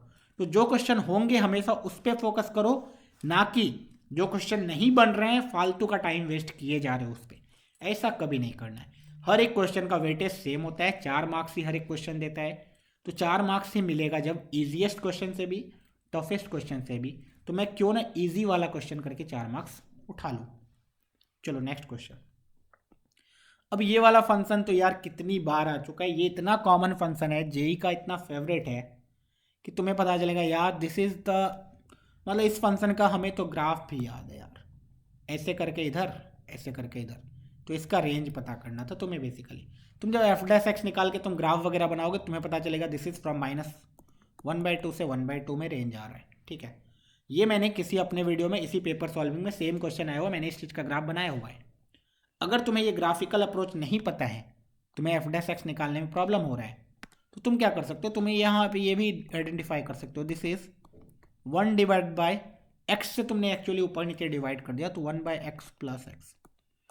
अब क्लास में ये तो मैंने शुरुआत में जब शुरू में ही बताता हूँ बेसिक मैथमेटिक्स, उस टाइम पे बोलता हूँ इसको रट्टा मार लो भाई. ये जो x प्लस 1/x वाला चीज़ है ये हमेशा -∞ से -2 यूनियन 2 से इन्फिनिटी में होता है. मतलब अगर x पॉजिटिव है तो ये हमेशा 2 से बड़ा होगा, और अगर x नेगेटिव है तो ये हमेशा -2 से छोटा होगा. अच्छा, कोई चीज़ -∞ से -2 और 2 से इन्फिनिटी को जा रहा है तो उसका रेसिप्रोकल लेंगे तो हमेशा उसकी वैल्यू -1/2 से 2 के बीच में जाएगी. तो रेंज इज -1/2 से 2. तो देखो यही होता है प्रीवियस ईयर सॉल्व करने से फ़ायदा. अगर तुमने प्रीवियस ईयर सॉल्व करे होंगे पहले, तुम्हें याद रहेगा. इस क्वेश्चन में तुम्हारा 1 सेकेंड भी वेस्ट नहीं होगा. तुम क्वेश्चन पढ़ोगे, टिक कर दोगे, 3 से 4 मिनट तुम्हारा सेव हो गया. जो बच्चे ये क्वेश्चन नहीं किए हुए हैं पहले, उसका क्या होगा, वो इस क्वेश्चन को बार बार पूरा का पूरा सॉल्व करेंगे, ग्राफ बनाएंगे फिर से. उतनी बार करने के बाद उनका आंसर आएगा. वहाँ पे तुमने एज ले लिया क्योंकि तुमने PYQ सॉल्व करे हुए हैं, तुमने अच्छे से रिवीजन करे हुए हैं, तो तुम्हारे लिए क्वेश्चन डिफिकल्ट नहीं है, तुम फटाफट बना के आगे निकल लोगे. ठीक है, तो कंपटीशन में ये सारी बातें इंपॉर्टेंट है, मैटर करती है चीज़ें. ठीक है, चलो नेक्स्ट क्वेश्चन. नेक्स्ट क्वेश्चन आ गया APGP HP से. GP पे क्वेश्चन है, इनफाइनाइट ज्योमेट्रिक सीरीज गिवन है. Sum of the infinite geometric series with positive terms is 3. अभी सोचो कोई भी मेरे पास JP है, A a r square simple infinity तक। तो बताओ एस इन्फिनिटी कितना होता है, तुम बोलोगे a divide by 1 minus r, वो कितना गिवन है 3। ओके, तो you can see a is equal to 3 into 1 minus r, एक रिलेशन मुझे पता है ए और आर में। ना second, the sum of the same series जिनका हर एक टर्म का क्यूब कर दिया गया, ए का पहला का टर्म का क्यूब किया तो ए क्यूब, दूसरे टर्म का क्यूब किया तो ए क्यूब आर क्यूब, तीसरे टर्म का क्यूब किया तो a cube r to the power 6, ऐसा कुछ इनफाइनाइट ज्योमेट्रिक सीरीज बन गया एक। इस ज्योमेट्रिक सीरीज का ही इनफाइनाइट सम 27/19। तो फिर से एस इन्फिनिटी जो निकालोगे, a divided by 1 minus r is equal to 27/19। Okay, so you can see a cube will be equal to 27/19 into 1 minus r cube. Okay, अब इससे तुम्हें a और r निकाला, तो कॉमन रेशियो a हटा दो, a को तुम यहाँ रिप्लेस कर दो a क्यूब, तो बेसिकली 3 × 9 इंटू 27 आ गया है ना, 27 इंटू 1 माइनस आर का whole cube is equal to 27/19। A cube minus b cube 1 minus r cube में लगा दो, a minus b into a square plus b square plus a b. Okay, so यहाँ से you can see 1 minus r cube, एक कटेगा यहाँ square बनेगा, 27 कटेगा, this is 19 into 1 minus r का whole square a square plus b square minus 2ab, this is equal to r square plus r plus 1।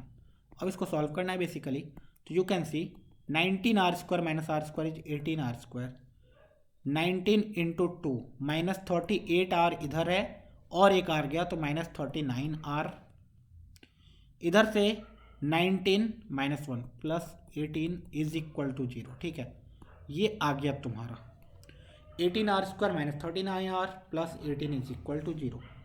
अब यहाँ से you will have to find the value of are.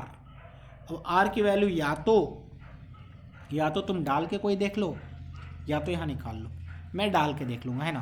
तो 1/3 अगर डालोगे तो 1/9 आएगा, तो दिस इज 2 माइनस 1/3 डालोगे 13 प्लस 18 नहीं आया। 2/3 डालोगे तो 4/9 into 2 this is 8 minus 2/3 39 into 2/3 26 plus 18, तो ये तो 0 आ गया, तो 2/3 पे 0 आ रहा है, this means r is equal to 2/3 है। तो ये ऑप्शन चेक कर सकते हो, ये सारी भी माइंड रखना है, प्रेजेंस ऑफ माइंड। तो ये इजी क्वेश्चन था, क्लास का इलस्ट्रेशन होता है ये सारे क्वेश्चंस, और बच्चे कर भी लेते हैं। ठीक है, ज़्यादा डिफिकल्ट नहीं होता है ऐसे क्वेश्चंस को करना। नेक्स्ट क्वेश्चन है हमारा स्ट्रेट लाइन पे बेस्ड। अभी नेक्स्ट क्वेश्चन देखना, बोला कि the straight line this meets the coordinate axis at a and b. ठीक है, बहुत ही प्यारा। जब बनाना है कोऑर्डिनेट एक्सिस ही तो बना लिया। एक लाइन है एक्स को 0 रखोगे तो वाई की वैल्यू आएगी 1/2, वाई को 0 रखोगे तो x1। ठीक है, ये एक लाइन है, x plus 2y is equal to 1, meets the coordinate axis at a and b. ये a, ये b। A circle is drawn through a b and the origin, origin को ओ मान लिया कुछ देर के लिए, एक सर्कल ड्रॉ किया ए बी एंड ओरिजिन से।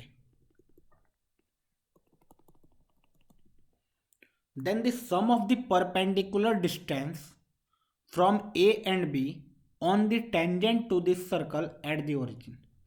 इस सर्कल के ओरिजिन पे जो टेंजेंट ड्रॉ किया गया, उस टेंजेंट पे परपेंडिकुलर डिस्टेंस यहाँ से P1, यहाँ से आया P2, इनका सम निकालना है मुझे। अच्छी बात है, अगर मुझे सर्कल का इक्वेशन पता होता तो क्या मैं यहाँ 0,0 पे इस पे टेंजेंट लिख सकता था? तुम बोलोगे हाँ। अच्छा, मुझे क्या ए और बी दोनों कोऑर्डिनेट पता है? तुम बोलोगे हाँ, 1,0 है ये, एंड दिस इज 0,1/2 है। ओके, मुझे ए और बी ऑलरेडी पता है, मुझे ये लाइन पता होता तो I can easily find out the perpendicular distance, उसके बाद सम निकाल लेते। अच्छा, सर्कल का इक्वेशन कैसे पता चलेगा? तो तुमने बोला कि सर ये सर्कल अगर ओरिजिन से पास करती है और एक्स एक्सिस वाई एक्सिस है यहाँ पे, तो ये तो 90 डिग्री होगा सर। तो मैंने बोला हाँ, तो तो इससे, तो सर अगर ये 90 डिग्री सबटेंड कर रहा है, इसका मतलब सर ए बी तो डायमीटर है सर्कल का, क्योंकि diameter of the circle subtend 90 degree at the circumference. Okay, तो मुझे सर सेंटर तो पता चल गया सर्कल का। अच्छा, सेंटर कितना होगा? तुमने बोला सेंटर मिड पॉइंट होगा 1/2 कॉमा 1/4। अच्छा, सेंटर पता है, रेडियस भी पता है मुझे। हाँ, this is the radius. Radius निकाल लो, radius is root under g square 1/4 plus 1/16, this is 4/16, तो दिस इज रूट अंडर 5/16। क्या मुझे सर्कल का इक्वेशन पता चल चुका है? हाँ, कैसे? तो x माइनस 1/2 का whole square plus y minus 1/4 का whole square is equal to 5/16। वाह, सर्कल का इक्वेशन पता चल चुका है, तो अब इस इक्वेशन को और अच्छे से निकाल लेते हैं। This is a square plus b square minus 2ab करोगे तो x आएगा। इधर से a square plus b square किया, माइनस 2ab करोगे तो माइनस y/2 आएगा, इज इक्वल टू 5/16।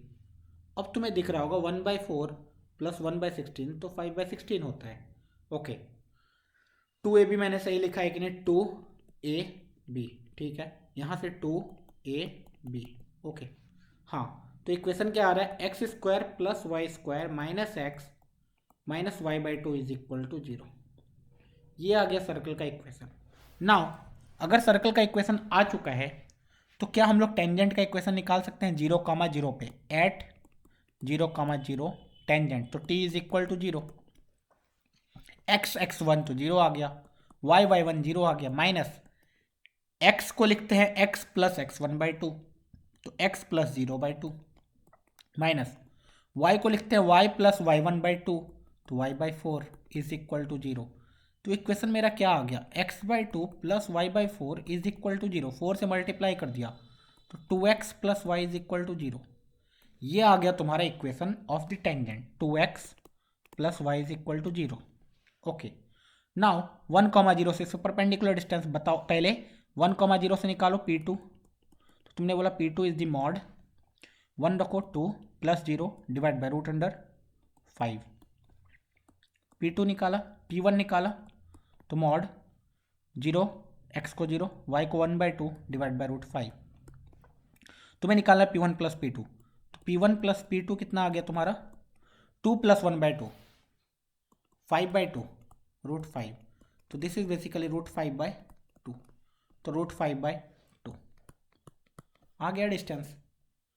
तो ये सारे कोऑर्डिनेट ज्योमेट्री के क्वेश्चन है, मॉडरेट लेवल का क्वेश्चन था, ना ज़्यादा टफ था ना ज़्यादा इजी था। हमें थोड़ा बहुत विजुअलाइज करना था, परपेंडिकुलर डिस्टेंस पता होना चाहिए, सर्कल का इक्वेशन निकालने आना चाहिए, थोड़ा बहुत प्रॉपर्टी पता होना चाहिए।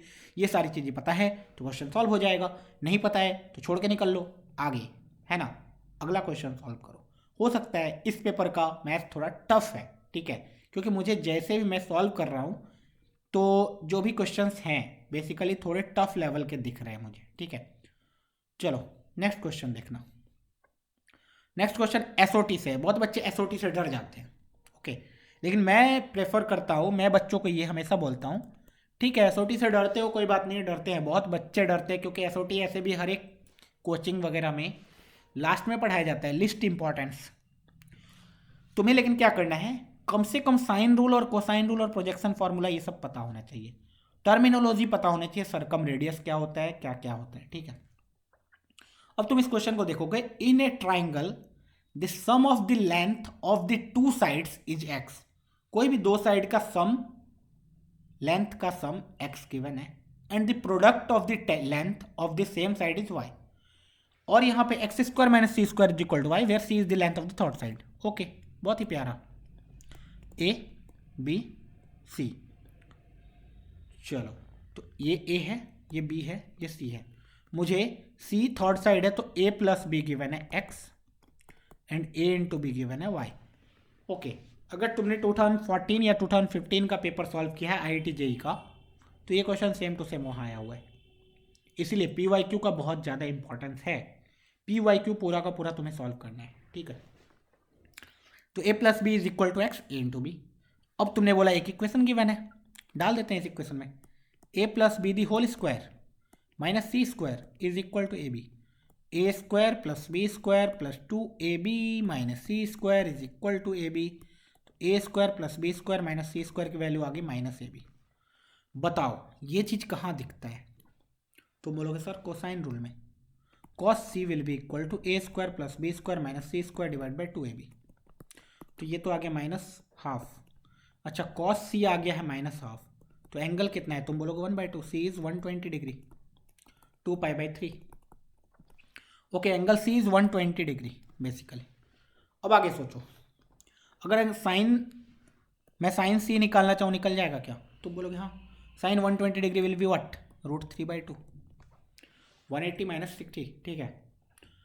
तो √3/2 आ गया, साइन c cos c भी आ चुका है मेरे पास। Now they are asking what is the length of the circumradius of the triangle. अब मुझे पता है c length upon sine c is equal to 2r, तो we can see r will be equal to c upon 2 sine c। Okay, c upon 2 sine c and this is c upon 2 √3/2। तो c upon √3, circumradius is c upon √3, option number 2। बहुत ही easy question, ठीक है, सिर्फ ये equation लगाना था, हमारा काम निकल जाता।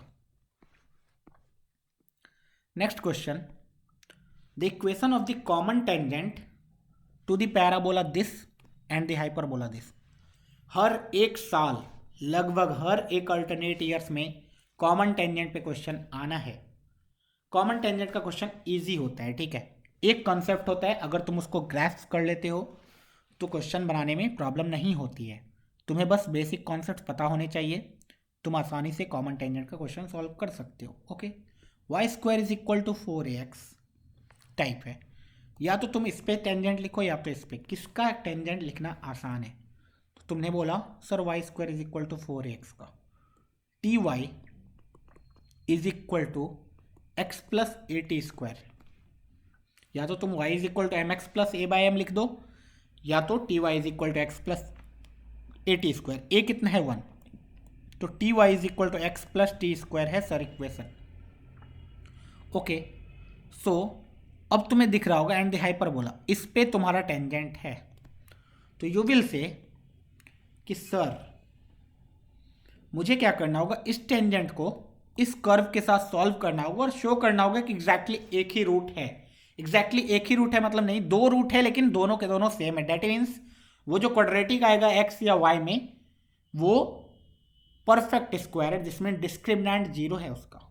ओके, तो एक्स और वाई में किसी में बना दो, एक्स को रिप्लेस करना इजी लग रहा है तो कर दो, वाई इंटू एक्स को रिप्लेस किया, t y minus t square is equal to 2, तो this is t y square minus t square into y minus 2 is equal to 0। इसका डिस्क्रिमिनेंट 0 करना है, b square minus 4ac, b square is t to the power 4 minus 4ac, 4 into 2 8t is equal to 0। This is t cube plus 8 is equal to 0, t is equal to 0 और t cube is equal to -8, t is equal to -2।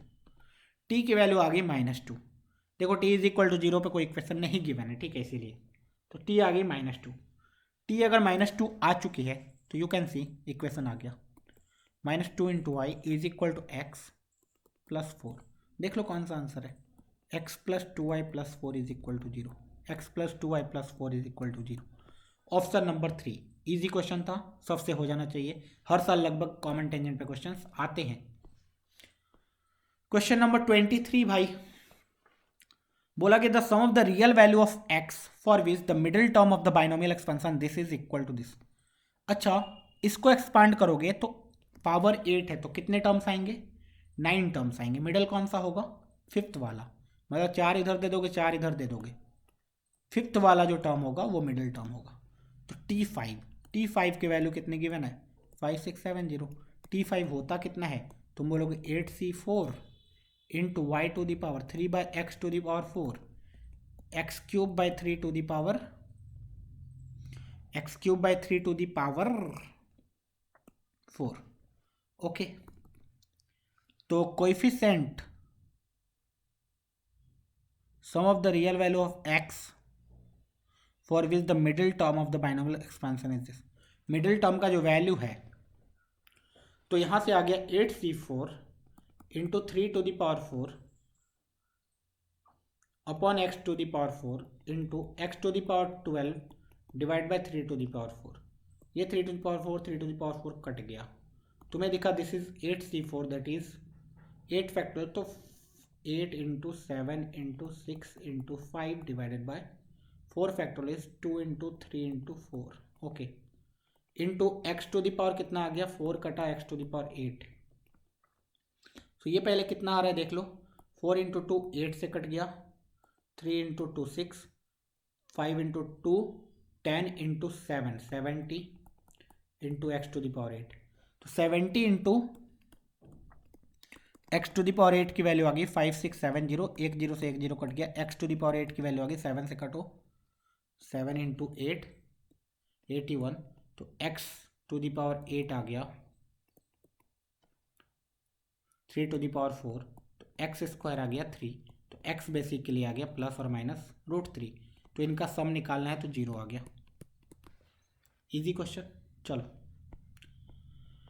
Question number 24, let a1 a2 a10, फिर से GP का ही question आ गया, a3 by a1। a3 क्या होता है AR², a1 होता है a इज इक्वल टू 25। भाई यहाँ से तो उसने r ही दे दिया प्लस और माइनस 5। तो उसने पूछा a9 बाई a5 कितना होता है, a9 कितना होगा AR⁴, a5 होगा AR⁴, a कट गया, this is R⁴ which is equal to 5⁴। और 5⁴ निकालना था तुम्हें, 5⁴ इज बेसिकली वट 5⁴ आंसर दिया हुआ है वही। कितना इजी क्वेश्चन था, 1 मिनट से कम लगा मुझे। चलो 25, एक मैट्रिक्स गिवन है, let a into a transpose I3 है, देन मॉड पी पूछा गया। ठीक है, तो मुझे क्या करना होगा, ए इंटू ए ट्रांसपोज निकालना होगा, 0 2q r p q minus r p minus q r multiplied by the same matrix 0 2q r p q minus r p minus q r। निकालो भाई matrix, first row first column. अच्छा तुम्हें I3 निकालना है, this first row 0 into 0 0 into 0 0, 2q into 2q 4q², r into r is plus r²। Okay, इधर निकालो ये first row second column, 0 into p 0, 2q into q, sorry 2q², उसके बाद r into minus r is minus r²। Okay, अगला करो first row third column, 0 into 0 0, 2q into minus q minus 2q², r into r is plus r²। Next second row first column, second row first column, p into 0 p, q into 2q, 2q² minus r², 2q² minus r²। Second row second column, 0 p into p² plus q² plus r²। अगला first row into third column, p²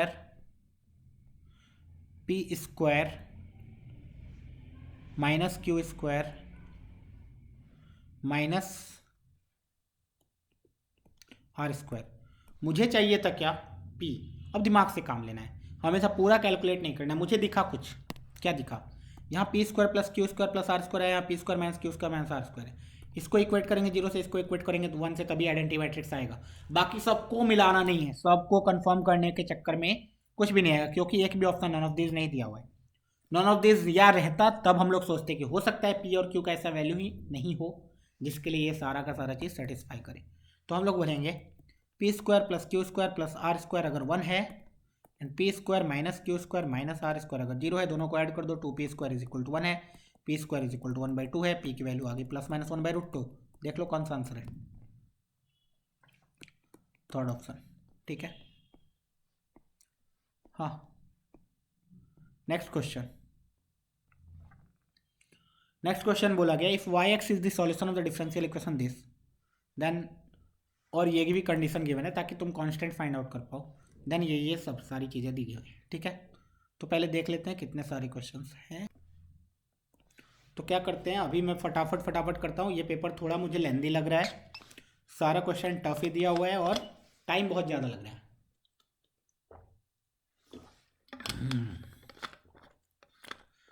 तो बोला है एक differential equation है, पहले तो उसको solve करना पड़ेगा। अब ये डिफरेंशियल इक्वेशन हूबहू कैसा दिया हुआ है, लीनियर डिफरेंशियल इक्वेशन, मैंने हजारों बार बोल रखा है। क्वेश्चन आएगा तो मोस्ट प्रोबेबली लीनियर इक्वेशन से ही आएगा। चलो देख लेते हैं। इंटीग्रेटिंग फैक्टर निकालो, क्या आएगा, e to the power integration p x, 2x को लिखा 2 प्लस 1/x dx, इंटीग्रेट करो, ई टू द पावर 2 का इंटीग्रेशन 2x प्लस 1/x का integration ln x।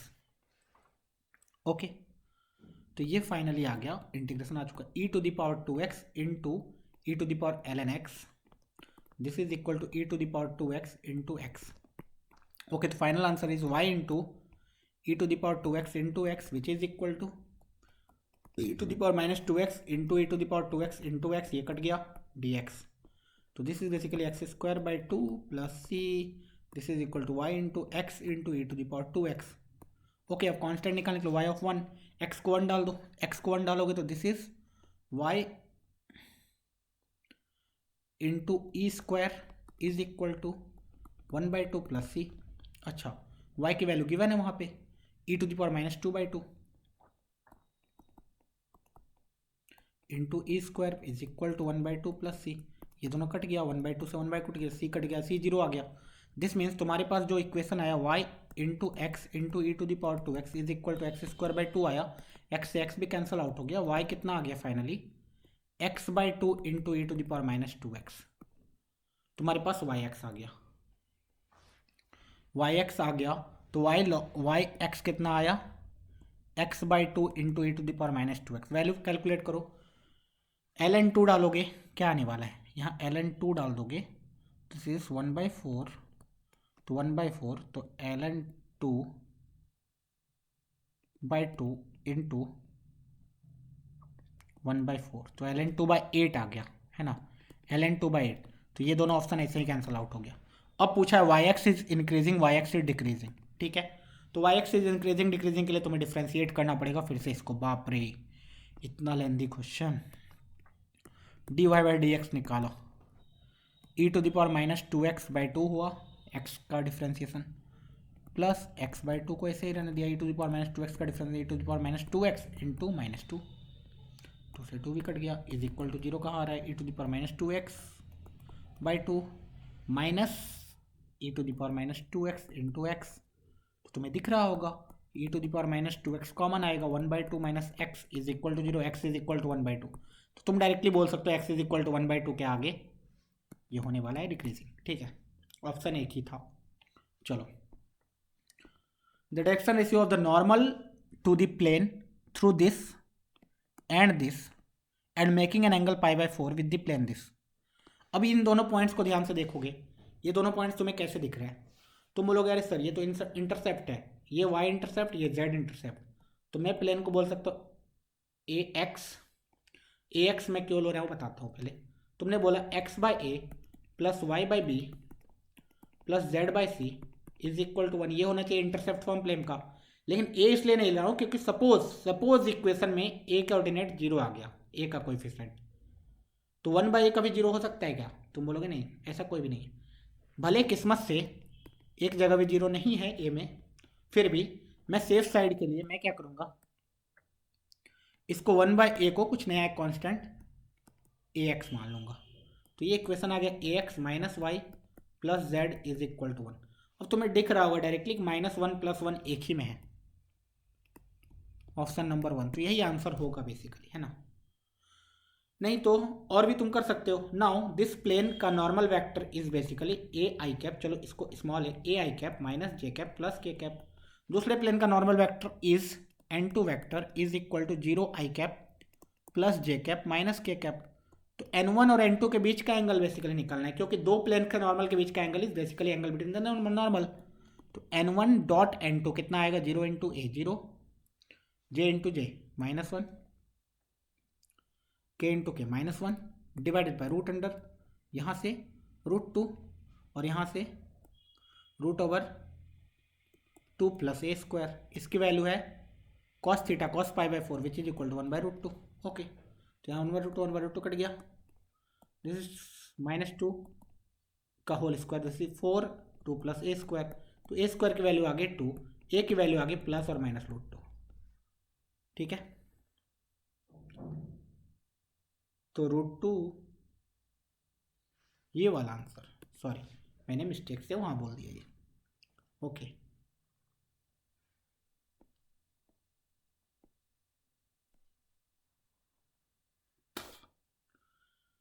Late a and b vector and c vector be coplanar with the then the non zero vector a cross सी।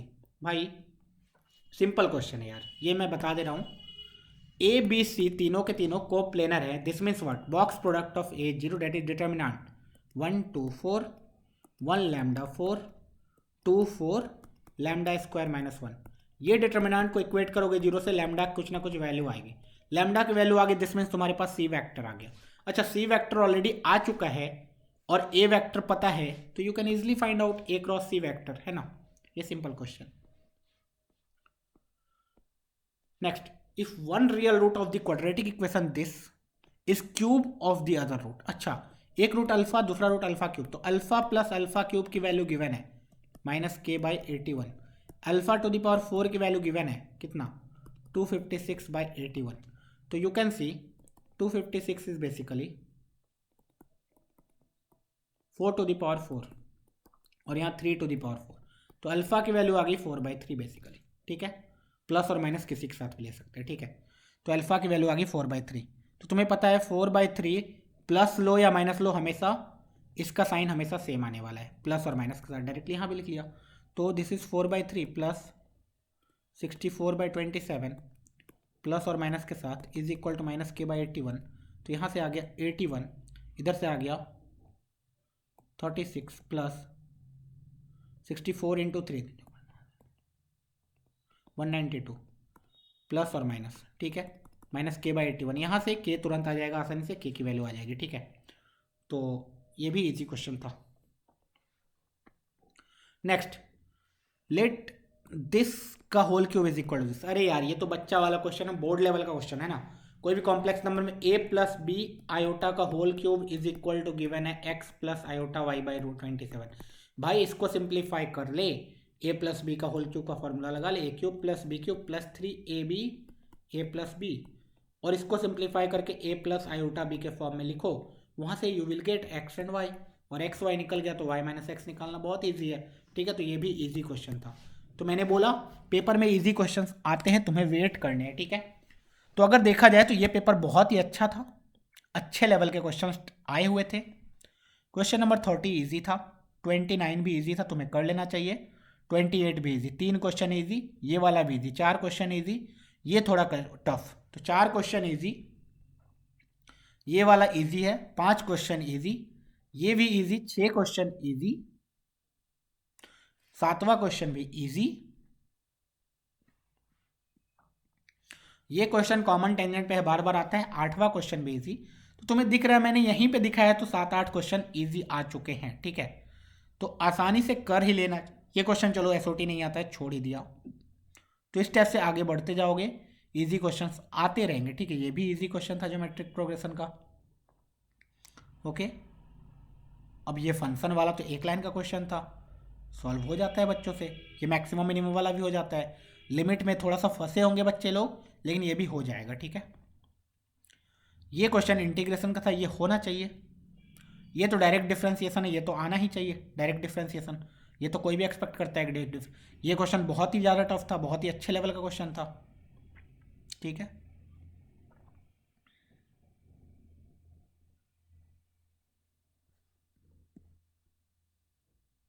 चलो अब ये जो tangent वाला question है, ये भी मैक्सिमम बच्चों ने इस टाइप के क्वेश्चंस करे हैं, तो ये कर लेते हैं बच्चे।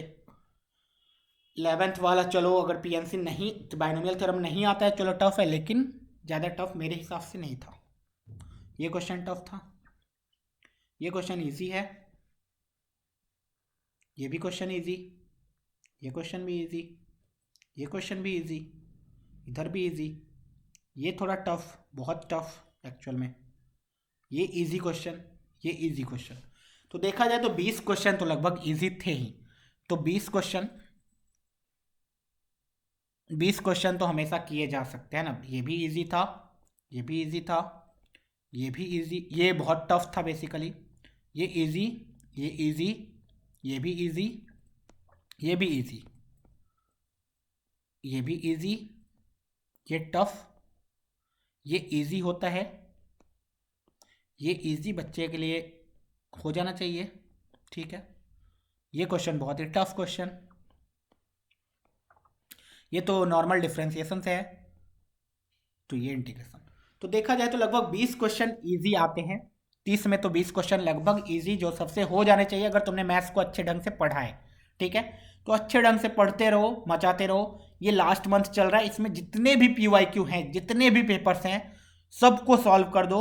ऑब्वियसली तुम्हारा रैंक बहुत ही अच्छा आएगा। मैं बार बार इस चीज़ पे बहुत ज़्यादा फोकस कर रहा हूँ। मेरे जितने भी वीडियो देखोगे तुम्हें पता चलेगा, मैं बार बार यही बोलता हूँ कि प्रीवियस ईयर क्वेश्चन सॉल्व कर डालो, चैप्टर वाइज सॉल्व करो, जितने भी क्वेश्चन है सबको सॉल्व कर डालो भाई, मचा दोगे। चलो ऑल द बेस्ट।